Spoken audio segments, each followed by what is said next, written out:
Chapitre 26 Corrompu par l'obscur.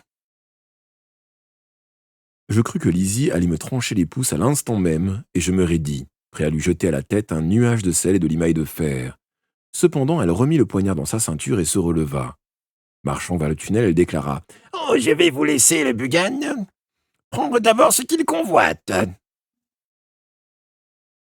Je me détendis, relâchant ma respiration. Même si le sel et le fer avaient eu de l'effet, j'aurais toujours été enchaîné, à la merci du démon, et la sorcière aurait vite retrouvé ses forces. Lizzie s'enfonça dans le tunnel, mais le Bugan n'avait pas achevé son ouvrage. Ouvrant largement la gueule, il découvrit ses dents triangulaires, les referma sur la gorge de Daniel Stanton et aspira son sang avec délectation. Quand il l'eut entièrement vidé, il s'attaqua à sa chair. Je me couvris les oreilles de mes mains pour atténuer les atroces bruits de mastication. Il commença alors à broyer ses os, et je crus que cela ne cesserait jamais. Enfin, repu, le Bugan s'éloigna à quatre pattes, laissant sur le sol de larges traces sanglantes. Il s'enfonça dans le tunnel et fut vite hors de vue. Quand reviendrait-il sous sa forme immatérielle, me demandai-je avec effroi. Je n'eus pas à attendre longtemps. Les chuchotements s'insinuèrent bientôt dans ma tête et mon cœur bondit de terreur. Au début, ils étaient presque trop légers pour être perceptibles. Mais peu à peu, je distinguai des mots. Pourriture, sang, verre. Puis vint une sensation à laquelle je ne m'attendais pas. Personne n'avait jamais rien décrit de tel. Il me semblait qu'une brume descendait du plafond, épaisse couverture sombre m'enveloppant dans ses plis froids. Les bruits d'eau goûtant quelque part diminuèrent avant de laisser place au silence. Pire que la perte de l'ouïe fut celle de la vue. Je ne distinguais plus les torches, tout devenait noir, j'étais aveugle. Mon corps cognait contre mes côtes, à battements de plus en plus laborieux. Je me mis à grelotter de froid, tandis que le Bugan aspirait lentement l'énergie de mon corps, me volait mes forces vitales. Les chuchotements s'intensifiaient. Les mots n'avaient aucun sens, mais des images du passé défilaient dans ma tête avec une étrange réalité. J'étais sur un sentier de montagne, le soir tombait et la lumière baissait peu à peu. J'entendais des sanglots de femmes, des voix emplies de colère. Au-dessus de moi, un rocher saillait de la paroi, tel la dent d'un rat géant. Autour était rassemblé un groupe de gens où je reconnus la vieille adversaire de ma mère, la sorcière Wurmeld. Une série de coups sonores, rythmiques, retentit et je vis que quelqu'un brandissait un marteau. Chaque coup était accompagné d'un cri déchirant. L'angoisse me serrait la poitrine. Je savais où j'étais, ce qui se passait.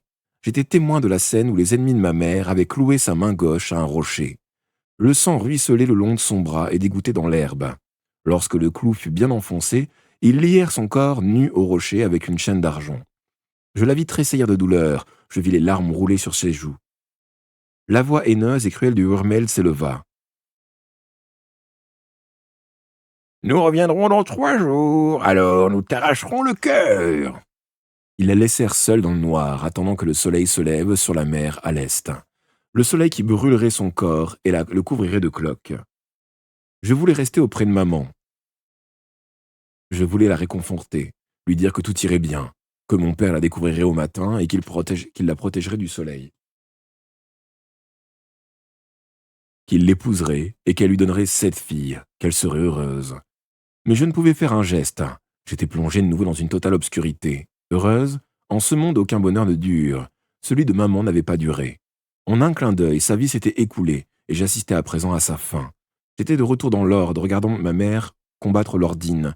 Je l'avais vue plonger pour attaquer ses larges ailes de lamia, faisant d'elle un ange plus qu'un insecte. Je l'avais vue empoigner le corps de la salamandre de son adversaire. Elle m'avait crié de partir et j'avais obéi, m'échappant de l'ordre avec les autres, à l'exception de Billarquite. J'avais vu la citadelle vaciller, ses tours s'effondrer, tandis qu'elle s'enfonçait à travers la portail de feu, retournant aux ténèbres des profondeurs, emportant avec elle Bill et ma pauvre mère.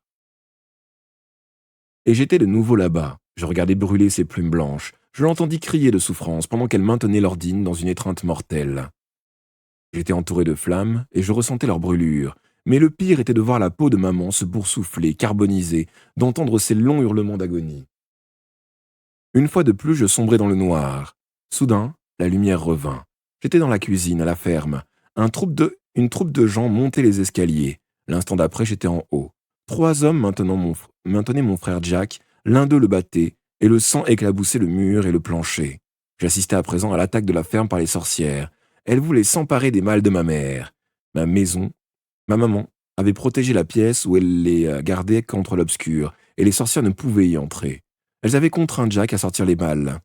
Il hurlait de terreur, et je ne pouvais rien faire pour lui. Je n'étais qu'un témoin impuissant, invisible et silencieux. Et cela continuait. Le Bugan m'obligeait à revivre les moments les plus douloureux de ces dernières années. J'étais devant la tombe de mon père, de nouveau empli de chagrin que me causait sa mort. J'avais même manqué ses funérailles. Je revivais ces scènes indéfiniment, emporté par un maelstrom de souffrance, incapable de changer quoi que ce fût au passé. L'obscurité encore. J'étais engourdi, de plus en plus glacé. Mes forces vitales s'écoulaient hors de moi. La mort était proche. Puis, je perçus un avertissement. Endurcis-toi si tu veux survivre. Si tu te contentes de suivre les conseils du vieux Grégory, tu mourras comme les autres. C'était la voix d'Alice. C'étaient les mots qu'elle m'avait dit quand j'avais voulu l'empêcher de brûler la vieille mère Malkin. Ça me paraissait trop horrible et je n'avais pas pu m'y résoudre. Tu dois vaincre l'obscur, Tom. Résiste au Bugan. Tu peux le faire. Tu peux faire ce qui doit être fait. À l'instant où la voix d'Alice me criait ces mots, j'eus une nouvelle vision, un autre fragment de ma vie. Après mes premières semaines d'apprentissage auprès de l'épouvanteur, j'étais retourné à la ferme, mère Malkin y était apparue. C'était une non-morte, souple et flexible. Elle avait pénétré dans le corps de Groin-Groin, c'est ainsi qu'on surnommait le boucher qui venait tuer les cochons. Elle en avait pris le contrôle, et je le revoyais le couteau à la main, prêt à égorger mon frère Jack et son bébé, la petite Marie. Je revivais ces horribles secondes où j'avais cru que l'enfant allait être tué, mon horreur, mon angoisse. Alice surgissait alors, lançait un violent coup de pied, enfonçant du bout de son soulier pointu dans le ventre mou du bonhomme.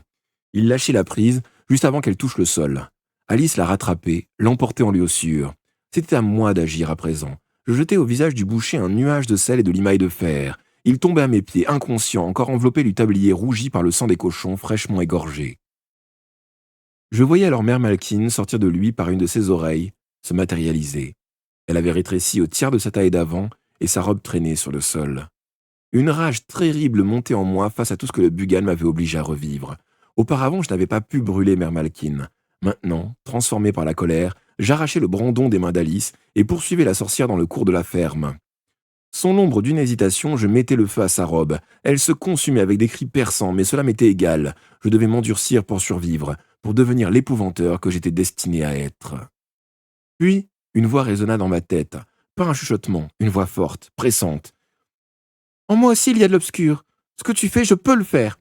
Je suis le chasseur, pas le gibier. » Lentement, je compris que c'était ma propre voix. Et ce que je criais au Bugan était vrai. Je le savais, j'étais corrompu par l'obscur. Le Semion avait raison. Un petit éclat d'obscur était logé au fond de mon âme. C'était un danger et une source de grande force. Ainsi que maman l'avait annoncé, le jour était proche où je deviendrais le chasseur, et ce serait au tour de l'obscur d'avoir peur. Je ne sais combien de temps s'écoula tandis que je flottais à la lisière de la conscience. Enfin, j'ouvris les yeux. Je grelottais, j'avais la gorge sèche, et mon front brûlait de fièvre. Le Bugan ne m'avait pas complètement vidé. J'avais survécu à sa première approche, mais quel délai me restait-il avant son retour? Affaibli, somnolent, je n'avais plus les idées claires. Des images pénibles tourbillonnaient mollement dans ma tête, m'emportant dans une sombre spirale sans fin. Puis, une voix s'éleva à ma droite. « Tu as de la chance, dit Orne. Pour toi, ce sera bientôt fini. Tu seras mort, et je resterai assis là, à attendre mon tour. » Je tournai la tête vers lui avec lassitude. Il était nu jusqu'à la ceinture, et la faible lumière de la torche accrochée au-dessus de lui révélait la puissante musculature de ses épaules. Il me vint alors une idée. « Le fer des chênes te fait-il souffrir ?» demandai-je. Il fit signe que non. Les créatures de l'obscur ne sont pas toutes sensibles au contact du fer. Orne, apparemment, n'en était pas affecté. Tant mieux. « En ce cas, pourquoi tu ne te libères pas? Tu es assez fort. » « Pourquoi faire? La porte de la cellule est trop solide. Je ne pourrai pas la défoncer. » « Quand tu te seras débarrassé de tes chaînes, ôte-moi les miennes. Nous en aventurerons ensemble dans les tunnels. J'ai des armes de sel, de la limaille, ma chaîne d'argent. Ça vaut mieux que d'attendre la mort ici. » « T'enlever tes chaînes? Pourquoi te ferais-je confiance? Tu es mon ennemi. » »« En ce moment, nous avons besoin l'un de l'autre, plaidai-je. Ensemble, nous serons plus forts. Une fois libres, nous pourrons partir chacun de notre côté. » Le silence se prolongea. Orne semblait sous-peser ma proposition. Puis, j'entendis un long gémissement. Lorsqu'il se répéta, je compris que ce n'était pas l'expression de l'angoisse ou de la douleur, mais de l'effort. Il brisait ses chaînes. Je passai la langue sur mes lèvres desséchées et mon cœur battit plus vite. L'espoir me revenait. Horn se leva et s'approcha de moi. Il sentait le fauve et la sueur aigre, mais aucune impression de froid n'annonçait la présence d'un être de l'obscur. Horn était plus humain qu'il n'y paraissait. Néanmoins, je me tenais sur mes gardes. En dépit de notre fragile pacte, nous étions des ennemis naturels. Sans une hésitation, Horn saisit ma chaîne à la hauteur de l'anneau qu'il a fixé au mur. Grognant de nouveau, il bonda ses muscles. Les maillons se déformèrent puis craquèrent. Une fois l'extrémité de la chaîne dégagée, il ne me fallut qu'un instant pour détacher mes jambes. « N'es-tu pas aveugle ?» demandai-je étonné qu'avec ses yeux apparemment dépourvus de vision, il n'ait pas eu besoin de tâtonner. « Je vois mieux que n'importe qui, mais pas avec ça, » déclara-t-il en désignant ses globes oculaires blanchis. « Je possède un troisième œil, l'œil de l'esprit. C'est avec lui que je vois le monde et les choses au-delà du monde. Je perce l'obscurité dans l'âme des gens. » Je sautai sur mes pieds, je me sentais encore faible et tremblant, mais j'étais libre. Nous nous tenions face à face. Mon ennemi de l'obscur était devenu un allié provisoire. Ensemble, avec l'aide d'Alice, nous avions une réelle chance contre Lizzie. Mon briquet Amadou était resté dans mon sac, mais j'avais toujours mon bout de chandelle. Je l'allumai à la torche et m'introduisis dans le tunnel. Je me rappelais qu'il n'était pas nécessaire de s'y enfoncer profondément. Les portes des nombreuses cellules vides restaient ouvertes. Après le coude de tunnel, je trouvai 20 pas plus loin l'accès à une des cellules et m'y engageai. Comme je l'espérais, la porte bâillait sur le couloir. Il n'y avait plus qu'à rejoindre l'escalier de la tour. Certes, cela nous obligeait à traverser la salle des gardes. Les hallebardiers étaient-ils revenus après l'attaque des oiseaux? Sinon, qui m'avait transporté de la chambre de Lizzie jusque dans le cachot?